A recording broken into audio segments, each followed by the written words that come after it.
पडला असं झालं का? आणि कुठे मोबाईल टॉर्च लावायची गरज पडली का? हे सर्व दादांमुळे झालेलं आहे.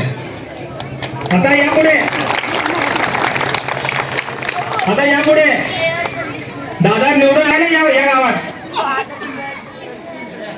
गावात काय काम, कोणतं काम राहिलेलं आहे हे दादा नुसतं कळणार नाही.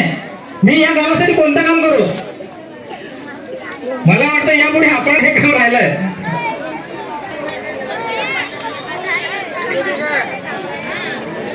सोनालीताई गायकवाड यांनी या सभेला संबोधित करावं अशी मी त्यांना विनंती करतो.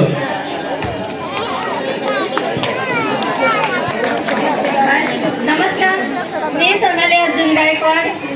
मला भारतीय जनता पार्टीकडून माझे उद्योग आहेत, व्यवसाय आहेत. नगरसेवक फक्त मी माझ्या वानकर घराण्याचा वारसा चालवण्यासाठी उभा आहे. मला पैसे नाही कमवायचे. माझ्या बापदादांनी चांगली शेती करून ठेवलेली आहे. मला काही कमी नाही. उद्या तुम्ही मला सांगा, दादा तुम्ही काम करत नाही, घरात बसा, मी घरात बसेन. पण कुठं पैसे कमवासाठी मी उभारलेलो नाही. माझे व्यवसाय आहेत, माझी मुलं शिकलेली आहेत, इंजिनियर झालेले आहेत, काही कमी नाही. मी फक्त तुमच्यासाठी उभारतो. मी जर घरात बसलो, नवीन माणसाला शिकायला 10 वर्ष जातील, काहीच कळणार नाही. मला एक सांगायचे, माझ्या विरोधात उभारले त्याचं पोलीस स्टेशनला काय चालेल का? फोन केलं तर ऐकल का कोण? भिवून जात नाही कोण. पोलीस स्टेशन असू दे, कुठला अधिकारी असू दे, महापालिका असू दे, काय असू दे, वजनदार माणूस लागतंय. कुठं तर त्याच्या शब्दाचं वजन लागतंय. तशाच माणसाला प्रशासन झुकत असते. ज्याला ऑफिस कुठं आहे माहित नाही, ज्याला अर्ज करायचं माहित नाही. माझ्या पॅनल मध्ये माझ्या विरोधात जे उभारलेत, तुम्ही गुगलवर नाव टाका, माझं बी टाका, त्याचं बी टाका. एका बाजूला जे माझ्या विरोधात उभारले त्यांच्या अंगावर कोणते कोणते गुन्हे दाखल आहेत ते येते. कसले कसले घाणेरडे गुन्हे आहेत त्यांच्या अंगावर, मला सांगायला सुद्धा माझ्या मायबोली समोर लाज वाटते. असले गुन्हे त्यांच्या अंगावर दाखल आहेत. आणि माझे नाव टाकून बघा, माझे लोकांसाठी केलेले आंदोलनाचे त्या ठिकाणी व्हिडिओ मिळतील, लोकांसाठी चांगलं काम केलेले व्हिडिओ मिळतील. माय माऊलींचा आशीर्वाद घेतलेलं काही असू दे, कुठली मंदिर असू दे, हे असू दे, विकास कामं केलेली व्हिडिओ मिळतील. पण यांचे काढले तर असले गुन्हेगार लोकांना तुम्ही या ठिकाणी मत देणार आहे का? देणार? कुठल्या सावकाराला देणार जो व्याज खायला येते? देणार? मग मी व्याज घेतलंय कधी तुमच्याकडनं? तुम्ही देणार बी नाही. मलाच होळीला काट्या घालतो घरी येऊन. असा काट्या खाणारा नगरसेवक तुम्हाला पाहिजे का नाही? आता बाद झालं. होय, तेच सांगालो मी. या हक्कानं माझ्या घरी येता होळीला, मला माझ्या बहिणी येते, आई येते. मी काय त्याच हक्कानं मी तुम्हाला भेटतो. पण एक गोष्ट मला या ठिकाणी ठणकावून सांगायचं आहे. जर कुणी इथं दादागिरी करण्याचा प्रयत्न केला, जर माझ्या मतदारांना धमकावण्याचा प्रयत्न केला, मी आतापर्यंत कुठल्या झिरोला हिरो करायचं नाही म्हणून बोललो नाही. जर कुणी या ठिकाणी गुंडगिरी, दहशत पसरवण्याचा प्रयत्न केला तर गाठ गणेश वानकरचे एवढे लक्षात ठेवा. लय सहन करतोय, भरपूर टीका सहन करतोय, टीकेला उत्तर देत नाही म्हणून माजू नका.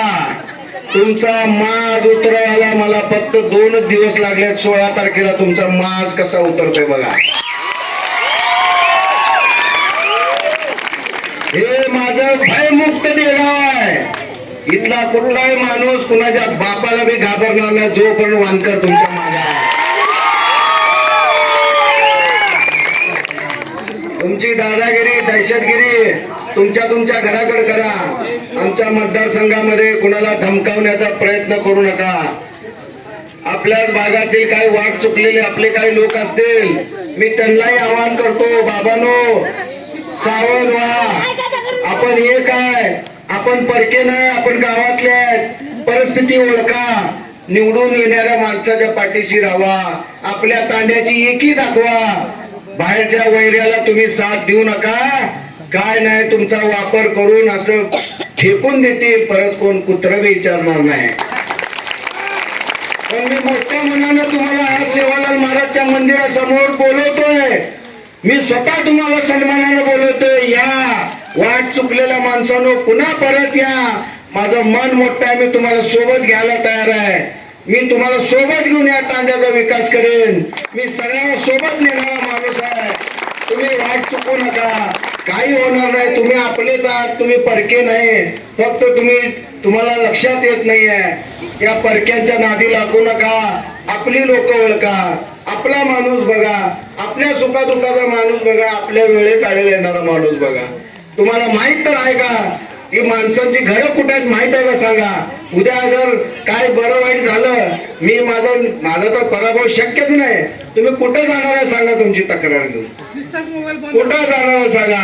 मोबाईलच्या प्रचारवर आणि मोबाईलच्या व्हिडिओवर कोण निवडून येत नसते. माझ्यासारखं पावसाळ्यात जेव्हा पाणी आलं, वड्यात उतरलो, उडग्या एवढ्या पाण्यात मी लोकांचे घरातलं पाणी काढलोय, अनेकांचे जीव वाचवलोय, घरातलं त्यांच्या दान नाही वाचवलंय. मी घरात स्वतः काम केलोय. विचारा देगावमध्ये जाऊन तुम्ही, जिथं जिथं असं उतरणारा माणूस पाहिजे. कोरोना काळामध्ये अनेक गोरगरिबांच्या घरात ज्यांची परिस्थिती नव्हती, त्यांच्या घरामध्ये मी धान्य पोचवलंय. गहू, ज्वारी, तांदूळ, तेल, मीठ, तिखट, डाळ कोरोनामध्ये मी दिलोय. अनेकांना बेड उपलब्ध नव्हते, मी ऑक्सिजन मिळवून दिलोय. माझ्या ओळखीनं अनेकांची बिलं कमी केलोय. अनेकांचे जीव वाचवण्यामध्ये मी मोलाची मदत केली आहे.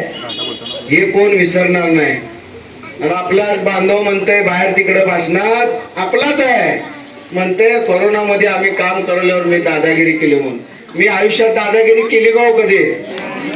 सांगा मला. कधी कुणाला तांड्यात मारलोय का? हा, उलट माझ्या वेळी मारामारी केले जरा सांगा म्हणून. अनेकांचे संसार बसवलो, अनेकांच्या लेकीचे नांदणं लावलो, अनेकांच्या भावाचे भांडणं मिटवलो, शेताचे वाद मिटवलो, बिश्याची भांडणं मिटवलो, रस्त्याच्या हायवेची पैशाची भांडणं मिटवलो. सगळं घालून काय करू सांगा. एवढं काम करून जर त्याच्या आयला आम्हाला मध्य मागायला इथे घ्यावं लागतंय. पहिला म्हणत होते तुम्ही जावा दादा तिकडच बघा, आम्ही सगळं बघतो. तिकडं बघून आपण विरोधक येऊन लय बोलायला मला आलो. मी येणार नव्हतो. मला खात्री होती माझा तांडा माझ्या पाठीशी कधीच सोडणार नाही, माझ्या पाठीशीच राहणार, कधीच मला सोडणार नाही. इथनं टीका केले आणि तिकडं गावात चर्चा करायला लागले. तांडा आमच्या मागा आला, तांडा आमच्या मागा आला, आमच्या वळला, आम्ही फोडला. अरे हा सेवालाल महाराजांचा तांडा आहे, हा सेवालाल महाराजांचा भक्त आहे. तुमच्या असल्या कुठल्या गोष्टीला तो भिणार नाही, भूलतापेला पडणार नाही, तुमच्या कोणत्याही आमिषाला बळी पडणार नाही. तो फक्त विकासाला मत देतो आणि केलेल्या कामाची पोच पावती देतो. मी जास्त वेळ बोलणार नाही. बोललो तर लयच आता काय, पण बोलत गेलो.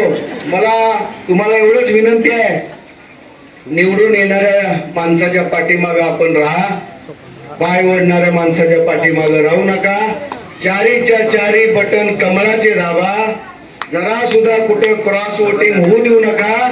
तुम्हाला माझी कळकळीची विनंती आहे, कळकळीची विनंती करतो की काही बघू नका. दिसलं कमळ दाब बटन, दिसलं कमळ. सर्वांना विनंती करतो, कारण ते भूत फुटलं ना सगळं कळतेच कुणाला मतदान किती झालंय.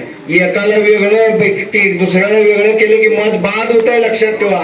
तसं अजिबात कोण सुद्धा चुकून बी करू नका. तुम्ही करणारच नाही, पण माझं काम आहे सांगायचं म्हणून मी सांगतोय. कारण माझा तुमच्यावर लय विश्वास आहे आणि तेवढाच तुमचा विश्वास माझ्यावर आहे. त्याच्यामुळं मी आपली रजा घेतो. जय हिंद, जय महाराष्ट्र. माझ्या विरोधात जे उभारले तुम्ही गुगलवर नाव टाका, माझं बी टाका, त्याचं बी टाका. एका बाजूला जे माझ्या विरोधात उभारले त्यांच्या अंगावर कोणते कोणते गुन्हे दाखल आहेत ते येते.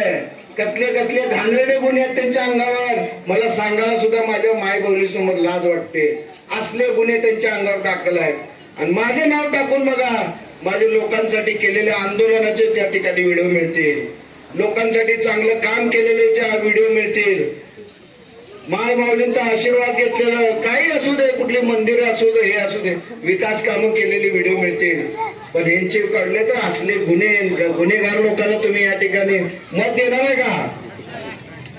देणार? कुठल्या सावकाराला देणार जो व्याज खायला येते? देणार? मग मी व्याज घेतलंय कधी तुमच्याकडनं? तुम्ही देणार बी नाही मलाच होळीला काट्या घालतो घरी येऊन. असा काट्या खाणारा नगरसेवक तुम्हाला पाहिजे का नाही? आता बाद झालं. होय, तेच सांगालो मी. या हक्कानं माझ्या घरी येता होळीला, मला माझ्या बहिणी येते, आई येते, मी काय त्याच हक्कानं मी तुम्हाला भेटतो. पण एक गोष्ट मला या ठिकाणी ठणकावून सांगायचं आहे. जर कुणी इथं दादागिरी करण्याचा प्रयत्न केला, जर माझ्या मतदारांना धमकावण्याचा प्रयत्न केला, मी आतापर्यंत कुठल्या झिरोला हिरो करायचं नाही म्हणून बोललो नाही. जर कुणी या ठिकाणी गुंडगिरी, दहशत पसरवण्याचा प्रयत्न केला तर गाठ गणेश वानकरचे एवढे लक्षात ठेवा. लय सहन करतोय, भरपूर टीका सहन करतोय, टीकेला उत्तर देत नाही म्हणून माजू नका. तुमचा माज उतरवायला मला फक्त 2च दिवस लागले. 16 तारखेला तुमचा माज कसा उतरतोय बघा. हे माझं भयमुक्त देगाव आहे.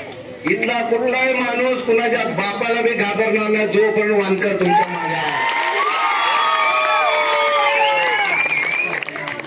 तुमची दादागिरी, दहशतगिरी तुमच्या घराकडे करा. आमच्या मतदारसंघामध्ये कुणाला धमकावण्याचा प्रयत्न करू नका. आपल्याच भागातील काही वाट चुकलेले आपले काही लोक असतील, मी त्यांनाही आवाहन करतो, बाबांनो सावध व्हा. आपण एक आहे, आपण परके नाही, आपण गावातले आहेत. परिस्थिती ओळखा, निवडून येणाऱ्या माणसाच्या पाठीशी राहा. महाराज की भारतीय जनता पार्टीचा. नमस्कार, मी मृण्मयी महादेव गवळी, महादेव गवळींची कन्या, प्रभाग क्रमांक 6 भारतीय जनता पार्टी या पक्षातून उभी आहे. अर्थात आमचे पॅनल प्रमुख गणेश वानकर, खडके काका आणि गायकवाड ताई असं आमचं चौघांचं पॅनल आहे. आमची या आपल्या भागातून, बसवेश्वर नगर भागातून पदयात्रा झाली 2 दिवसांपूर्वी. तेव्हा अत्यंत सर्वांचं आम्हाला प्रेम मिळालं, आरती स्वरूपात आणि हारांच्या स्वरूपात. अगदीच ते प्रेम म्हणजे तुमच्या सगळ्याचा दादांप्रतीचा जिव्हाळा आहे, प्रेम आहे, आत्मीयता आहे आणि माया आहे. दादांनी सगळ्यांसाठी खूप केलेलं आहे आणि अगदी तुम्ही त्यांना तुमचा मुलगाच समजता आणि हक्काने त्यांच्याकडून सगळी कामं करून घेता. आणि दादांनी सगळे तुमचे जे काही प्रश्न असतील ते सगळे सोडवलेले आहेत. आता ती संधी आम्हालाही द्या, आपली सेवा करायची संधी आम्हाला पण मिळू द्या आणि असंच प्रेम आम्हा चौघांनाही लागू द्या. आणि येत्या 15 तारखेला सकाळी जाऊन शांतपणे कमळ या बटनावरती किंवा कमळ या चिन्हाचं बटन दाबून चौघांसाठी आम्हाला भरघोस मताने विजयी करून द्या एवढंच म्हणते आणि थांबते. धन्यवाद. सन्माननीय अध्यक्ष महादेवजी गवळे, आमच्या भगिनी सोनालीताई गायकवाड, मृण्मयीताई गवळे, नाव बी एवढं अवघड तुझं जीप सारखाच घ्या.